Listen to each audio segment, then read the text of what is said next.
I'm Anindita Bhadra from India. I was born in May 1977 in Kolkata.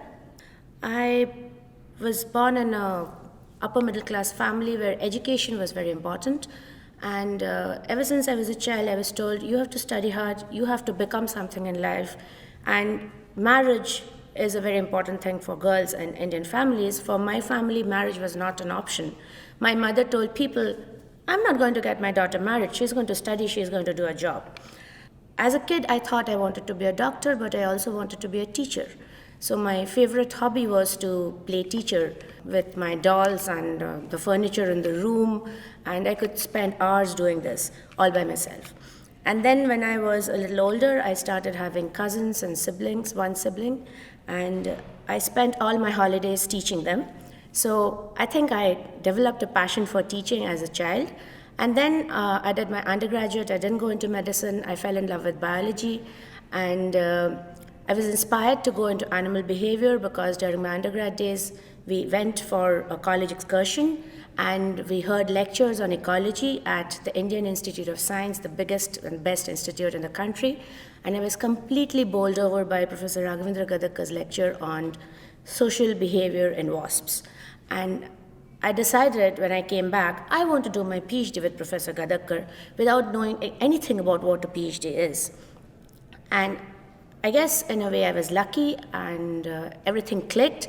I ended up in IISc Bangalore doing my PhD with Professor Gadekkar. And I think that was the best phase of my life because I learned so much from him. My entire worldview changed in IISc, and for the first time, I was coming in contact with a person who said, ask questions. At every point, you're a scientist, ask why. And for the first time, I realized here was somebody who did not stop people from asking questions. And then I started realizing that that's what you should be doing as a teacher. That's how you do science, you ask questions. I had my son when I was doing my PhD, and it wasn't difficult at all, unlike most women. I didn't have to struggle with this because again my mentor was so supportive. He would tell me, why are you still in the lab, go home. So I think I have had a lot of privilege during my early years and during my PhD. I thought I was privileged when I actually applied for a job in one of the new premier institutes of the country, the Indian Institute of Science Education and Research in Kolkata, and I was offered a position. And my husband was offered a position. We were in physics and biology. Both of us got positions. We thought, life is a cakewalk.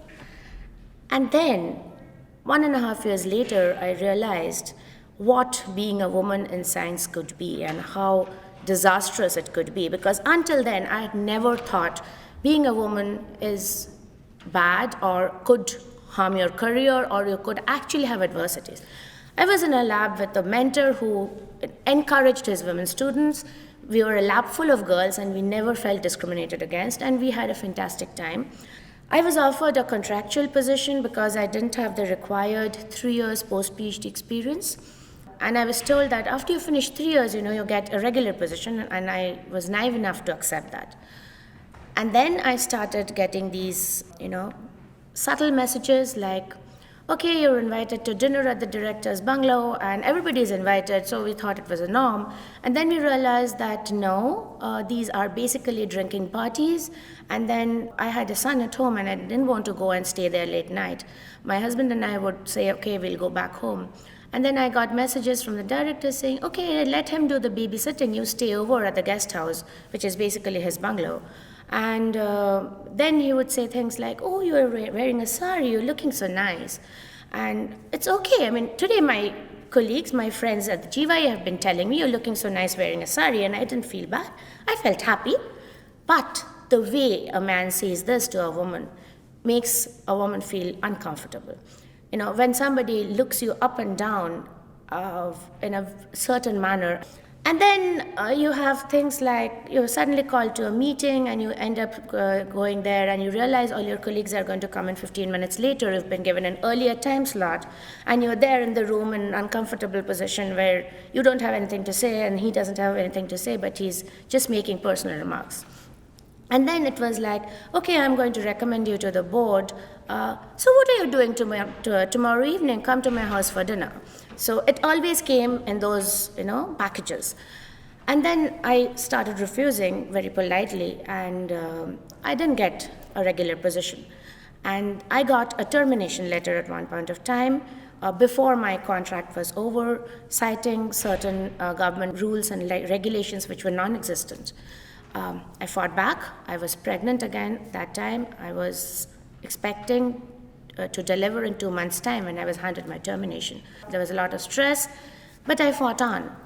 And there were many of my colleagues who would tell me, I don't know how you put up with this because there's so much stress. But I said, okay, fine. I'm like that. I'll fight. And the director didn't get another term. Things went back to normal. I continued on my position on contract. We got a new director. He said, wait out for some time until I can begin hiring. And then he called these 3 women faculty to his room separately and had private discussions where he basically said, I can offer you a non-academic job if you want. I went to speak to him, I told him very clearly, no, I don't want your non-academic job. I'm an academician, I'm going to stay like this. He says, you have a husband, you have children. Why are you concerned about your career? I know there are people in your department who have got lesser CVs than you, who've got a better position than you, but it's okay, you're a woman. And I stood up and I said, maybe you think I'm here because my husband is here? If you cannot give me a position in the regular method, don't, but I refuse to accept anything less because I'm a woman. And I continued to be on a contractual position with no assurance for my job. I continued to publish, I continued to write grants. And then towards the end of this director's term, I was like going for interviews. I remember one of these committees, one of the externals asked me, why are you applying for assistant professor? You're eligible for associate professor. I'm like, ask him. He didn't let me apply. And everybody went completely silent in the room. I had dared to say it. And I got a position and it went on.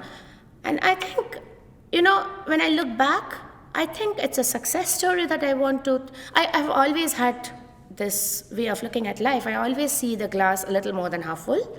And when people tell me, you've gone through so many struggles, I said, yes, but at the end I was happy. I have succeeded in my science. I have my first student graduated last year who's now a faculty. So I think I have academic fitness. And even if you are struggling, I think at the end, it's the people who support you, my wonderful family, my parents who kept telling me, go ahead, never look back. Your education is most important. It's not important that you're a woman. It's important that you are a human being. And my husband, Professor Ron Banerjee, he is a physicist. And he and I think, are a very good team, have been a very good team for 16 years now. He shares my passion of theater. He shares my passion of writing. We have a lot of common interests, and that's how we kind of started our theatre group, Mukhosh. He mostly writes the plays and I mostly critique them, and then both of us act, so it's like a real teamwork. He directs and I design the stage and costume, so it's a lot of teamwork that we put in.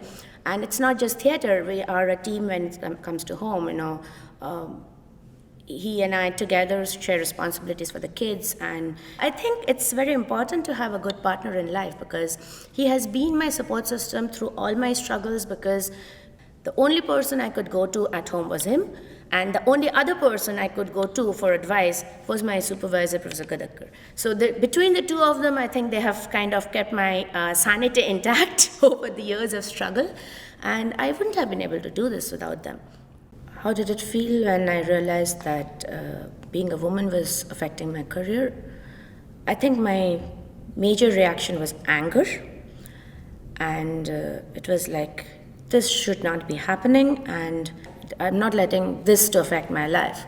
That was when I realized that, we know so little about the situation that women face in academia, and I started talking to other people, and I realized that I was not alone. But people were not ready to express themselves, people were not ready to share their stories. There was always this threat that if I speak out, then my career is going to be affected more, so they just put up with it. There is one section which thinks that we cannot help it. It's there. It's part of society. We just live through it. But the majority reaction is fear that we cannot do anything about it. If we do something, if we speak out, then we are going to be affected more. I realized that in IISc I had a very sheltered life. Now, when I was a faculty myself, I could see there were students, girl students, who were routinely facing harassment by male faculty. But when I said, why don't you complain? We have a process. Nobody wants to complain because they're scared, they're threatened that we are going to ruin your lives if you do this. They quietly leave. And I realized that many people were hoping that I will quietly leave. And they were hating me all the more because I refused to be quiet and I absolutely refused to leave. And my message to any woman who was suffering was, don't accept, don't think you don't have the power to do something. You have to go out there, put up a fight, make your voice be heard. The Women in Science Working Group is, I think, one of those working groups in the GYA which should go on forever. And I think the best thing about the Women in Science group is it's not just about women. It's not that only women are members of the group, and that is how it should be. Men need to be equal parties in increasing the diversity. And now I'm not just talking about men and women. There are men and women, and then there are others who would not like to identify themselves as men and women. There are different sexualities, different preferences, and at the bottom of all this, when we understand that as a community women have been not so visible, we need to continue working to make voices of young women be heard across the world.